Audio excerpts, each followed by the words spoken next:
A segunda habilidade que a gente precisa desenvolver para essa prova do Ensejo é a seguinte: recorrer aos conhecimentos sobre as linguagens dos sistemas de comunicação e informação para resolver problemas. Problemas sociais, ele cita, mas quando você pensa em problemas sociais, não pense que você está resolvendo fome, que você está resolvendo necessariamente doença e pobreza. Você está resolvendo situações de relações sociais, relações entre pessoas. Aqui, basicamente, você precisa identificar, saber qual é a forma de linguagem que melhor se adequa para resolver as situações, problemas da prova. Existem 3 tipos principais de linguagem. Primeiro, a gente entra na linguagem verbal. A linguagem verbal, ela é essa que o meu enunciamento, o meu discurso é um exemplo, por exemplo, de linguagem verbal.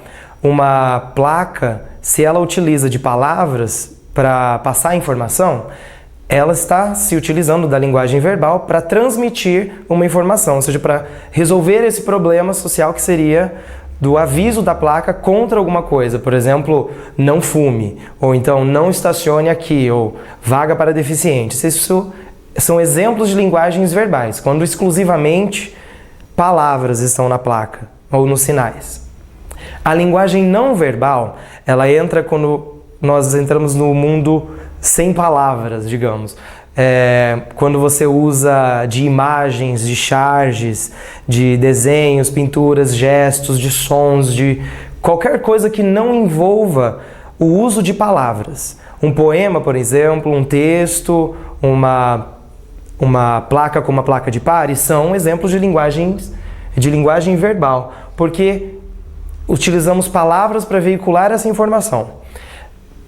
Gestos como esse aqui, ou então são exemplos de linguagem não verbal que passam a informação sem a necessidade de haver palavras nessa comunicação. Então eu passo o que eu quero dizer, você entende o que eu quero dizer, mas eu, emissor da mensagem, não necessariamente utilizo de verbos, não utilizo de palavras para passar essa informação para você.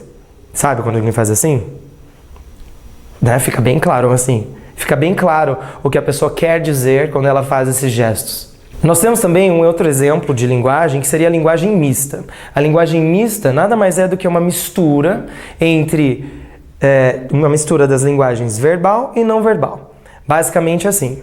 Você tem uma placa escrito não fume, com as palavras não fume, junto com o desenho do círculo vermelho e o cigarro cruzado no meio.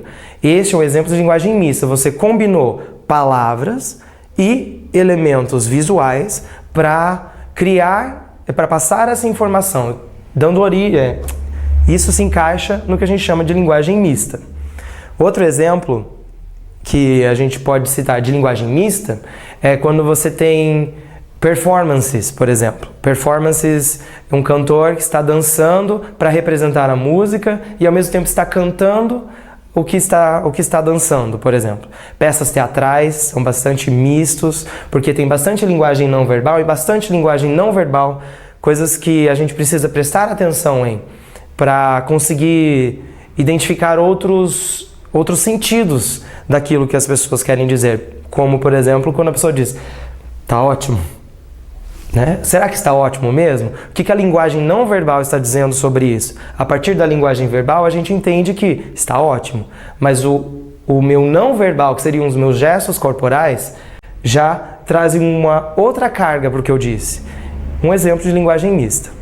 Além das linguagens, linguagens verbal, não verbal e da linguagem mista, a gente divide as linguagens entre formal e informal. Quando você vai fazer uma entrevista de emprego, vai escrever um artigo científico, vai buscar informações sobre algum assunto em especial, um assunto, por exemplo, biologia marinha, vai buscar assuntos sobre biologia marinha. Você vai encontrar textos em linguagem formal. Essa linguagem formal, ela segue um conjunto de regras gramaticais que foram pré-estabelecidas para o uso de todo mundo. Ela deveria ser uma língua de fácil acesso, uma linguagem comum a todos nós, essa linguagem formal. A linguagem informal, ela cai muitas vezes no teor da fala, Nem sempre porque a gente tem o WhatsApp, uma linguagem muito informal, que todo mundo usa ali, bem descompromissado.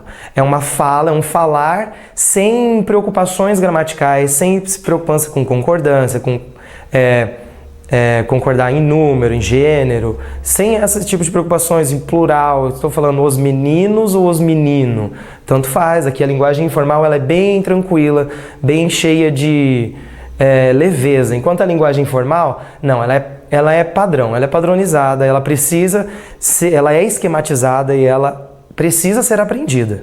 Resumindo, desta habilidade será cobrado de você, estudante, que você entenda das linguagens e dos tipos de linguagens que são utilizados na prova e quais são melhores para a resolução de situações de problema.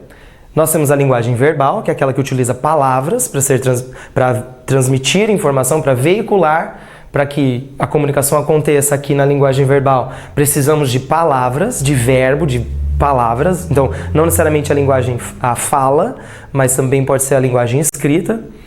A linguagem não verbal, que é aquela que não se utiliza de palavras. Então, temos imagens, charges, pinturas, um passo de dança, ok? E placas também, principalmente as placas do nosso sistema de trânsito, são bem não verbais.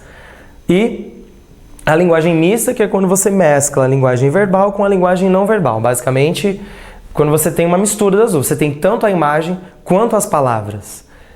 A gente pode dividir linguagens em dois grupos, a linguagem formal e a linguagem informal. Na linguagem informal, a gente encontra o sistema padronizado da língua, aquele sistema gramatical que precisa de estudo, você precisa aprender a usar esse sistema. E a linguagem informal, que ela já é mais descompromissada, sem tanta regra gramatical, mas com maior leveza, ok? Lembra disso para a sua prova. Te vejo na próxima aula.